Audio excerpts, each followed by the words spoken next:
Hari ini saya nak tunjukkan house tour untuk Aurelia Sena Puteri. Ini adalah rumah jenis townhouse yang mempunyai 2,300 square feet, 4 bilik tidur, 4 bilik air. Dengan harga RM550,000 sahaja sudah dapat mampu milih rumah ni.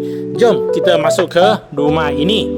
So first, dia ada satu car porch yang sangat besar, boleh park 2 kereta. Ada lagi driveway dekat sana. Di antara rumah ada lagi tiang pilar dekat sini. That's why ada privacy untuk rumah ni. So ini adalah pintu dia. Lepas kita masuk, dia ada satu storeroom dekat ground floor area. Dan ini adalah tangga pergi ke first floor. Tangga dia pakai laminated timber flooring. Nampak sangat cantik. Dia punya design macam Muji feel.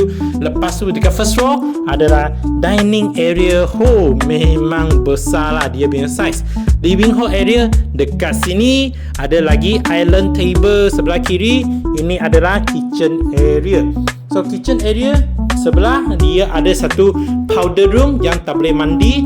Dan dia ada satu yard area dekat sini. Nampak? Boleh letak washing machine. Boleh masak-masak, goreng-goreng dekat sini. Ini adalah untuk ventilation. Nampak rumah sangat-sangat cantik. Terbalik, dekat upper unit dia ada lagi satu selling point, balcony yang besar dekat sini. Okay, lepas buka pintu, nampak balcony dia adalah dekat 6 kaki kali around 8 kaki punya size dah. Dengan pintu glass yang besar, oleh itu rumah ni cahaya memang cukup lah, natural lighting masuk ke rumah ini.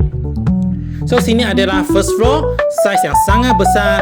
Dan kita pergi ke second floor. Sama juga, lantai pakai laminated timber flooring. Dan dekat second floor dia ada 4 bilik tidur, 4 bilik air. 3 bilik air. So sampai sini, first kita nampak high ceiling, cahaya boleh masuk ke rumah ni. Ada satu family area dekat atas sini.